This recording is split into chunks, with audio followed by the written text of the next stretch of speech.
Hey everyone, it's Mike with It's Pittsfield Tonight. I am here with Lisa Ostellino. Lisa is the art teacher at Pittsfield High School. Lisa, thank you for taking the time to do this today.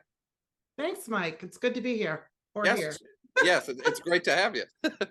So, one of the reasons I wanted to invite you on, I want to talk about a couple things with you, but I saw you speak at the public speaking segment before the last city council meeting, and it was about a situation that took place in both our high schools with the gymnasium floors. And I guess I'll just leave my part at that, but can you elaborate on that and explain to the It's Pittsfield Tonight viewers a little bit what happened? Well, I think now I'm looking back. I think it was the cancellation or the early dismissal, November 18th. A couple days before that, I had heard that the gym floors were going to be done. I assumed they were going to be done over Thanksgiving. But on that Thursday, I walked into the building. I started smelling the fumes. As you know, I'm an art teacher, so I'm kind of, I have a really good sense of what things are and when they're not right.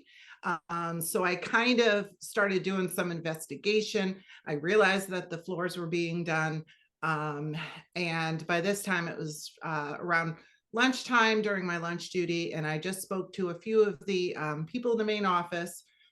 And I said, you know what, this is really bad. It shouldn't be happening. Could I see the materials data sheet so I can check what's in them? Now, when you say floors being done, like a refinishing or of the wood floors? Yes, yes. Okay. And the only reason I know that is because this has been done before, way back probably 2013 when the floors were put in. So we used to have this weird vinyl rubber floor, and then they put in the wood floors and they had to finish them from the ground up. It was pretty bad then. It was a poly and it went throughout the building. Again, I spoke to them. I said, this shouldn't be happening while people are in the building. They assured me it wouldn't happen again. A couple of years later, they did it again. And part of that reasoning is from the volleyball to the basketball season. The floors need to be a certain level of slipperiness for volleyball versus basketball. They need to have them not be slippery. So that's why it's that Thanksgiving break, the timing. So I've heard that this happens in a few different buildings at this time. But who knows? I just know that it shouldn't be happening. So this day happened at both high schools? Yes, I wasn't aware it was happening at both high schools. I knew it was happening at our school because of the smell. So the way Pittsfield High School is the gym is on the basement floor. Then there's the first floor, second floor, third floor. I'm on the first floor and it was overwhelming. It was burning my eyes. It went right to my head. And I'm like, wow, this is bad. Even worse than it's ever been before. And I heard that they were having a meeting in the office. So I'm like, hey, please tell the superintendent and the principal, and I need to see them, or we need to figure out what was in that stuff because it's pretty bad. So I asked for that materials data sheet.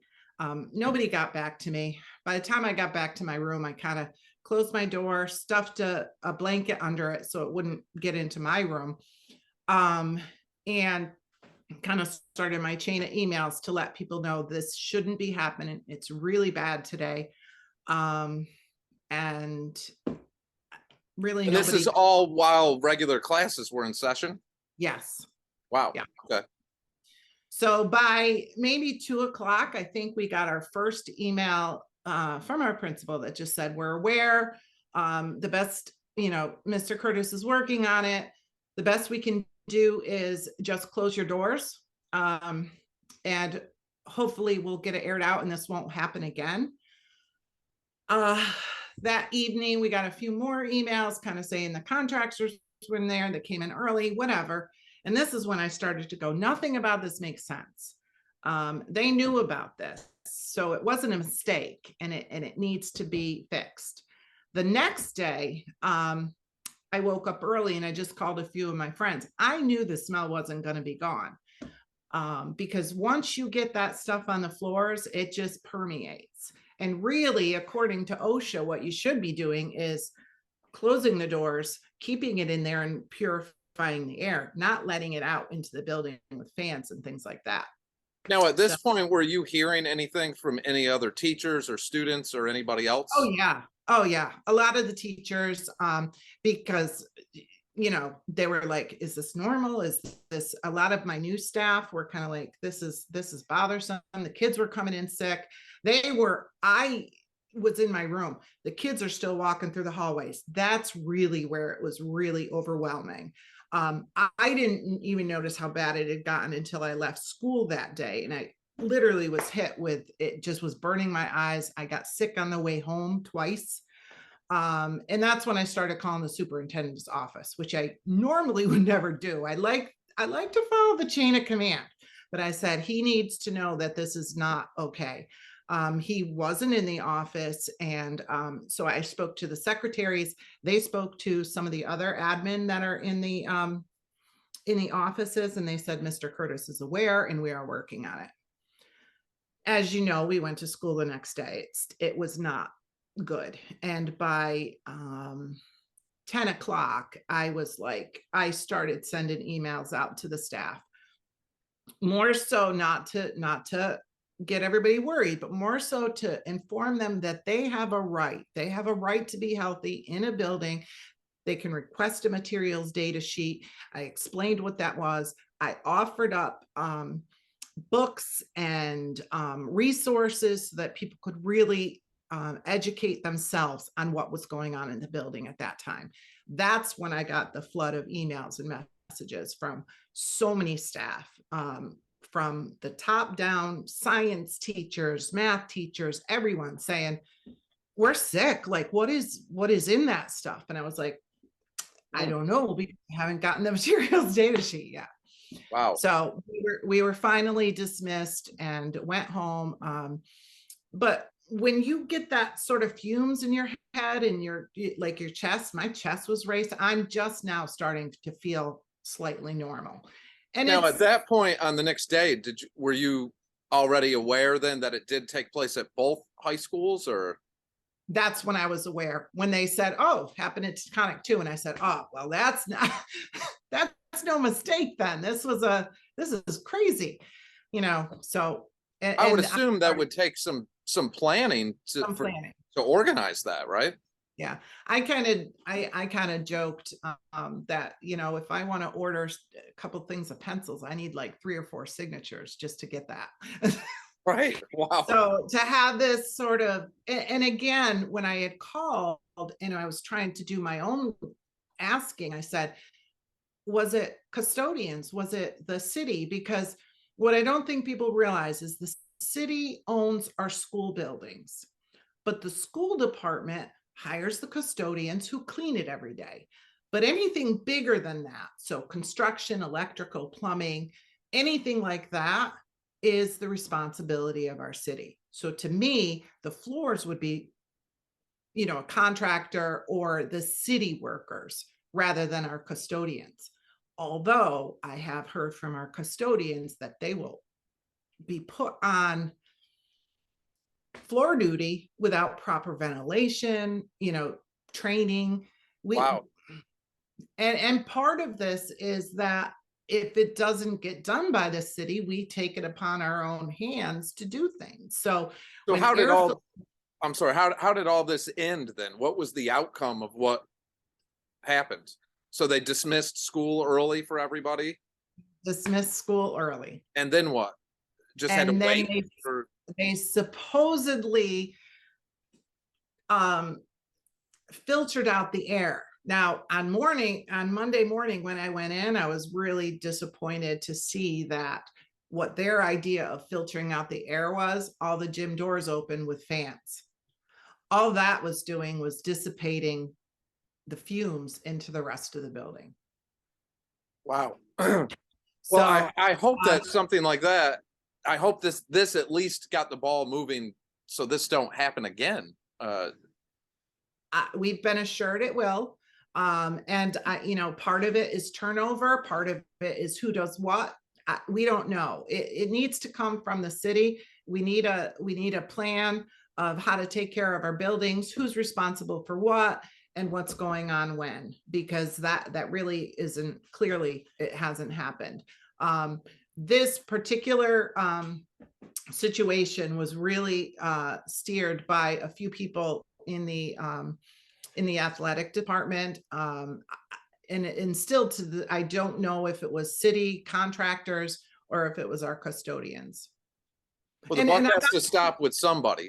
Yeah, I'm absolutely not trying to place blame. I'm asking questions because this is a health risk for certain people. Some people it didn't bother, Mike. It's just like anything.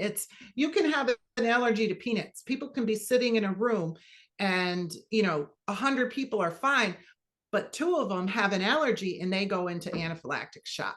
I'm one of those people. Yes. And I'm very sensitive to smells. So, and I am prone to headaches from other types of injuries. And my heart was racing. I couldn't catch my breath. I have asthma. All of those types of things are triggered when something like this happens with the fumes. I hope that never happens again. Well, we have a few minutes left. We got about 3 minutes. The clock's ticking. And another thing I wanted to talk about on a good note, well, kind of a good note, but I wanted to talk about your art class. And there is some art and things that the students are doing for a young boy by the name of Carter, who has some health issues right now. Can you tell me a little bit about that real quick? Well, his mom, Crystal, is an amazing math teacher at our school. Unfortunately, Carter has gone into his second relapse of his leukemia. Last year, the students and they said, what can we do? And I said, I use art for everything. I use it to fix things. I use it to help people and cheer people up. So I said, let's just start making some cards. And we started just raising money. So we did greeting cards. We also, in the springtime, we did sort of a fundraiser with the ceramics department. We made pots, all in honor of Carter. And people were really generous with their funds, and they got some art out of it. So it was really a lovely feeling because the kids felt hopeless. They wanted to do something. So this gave them a purpose. I also talk a lot about real world experiences. So weaving into this, we're talking about greeting cards. And I say to a kid, boy, you could work for Hallmark. This is graphic design. So, we're doing something good for the community and for a boy that we love very much. He's just an incredible boy, and Carter is a great artist himself. So he loves art. And so we're trying to help him out as much as we can with the cards. That's so awesome. Cards for Carter. That is awesome. Well, Lisa, I can't thank you enough for taking time out of your day to do this with me. And I'd love to have you back later on, especially from the new studio when I'm up and going in there. And we can talk about all the cool things with the art programs and things going on with the kids. Awesome. I'd love to come back. I'll talk all you want. I'd love to talk, especially about my students and my kids, because they are awesome. Perfect. I'd love to have you. So we're going to make that happen for sure. Okay. All right. Well, thank you so much again, Lisa, and have a great night. Hey, you too. Bye-bye. Bye-bye.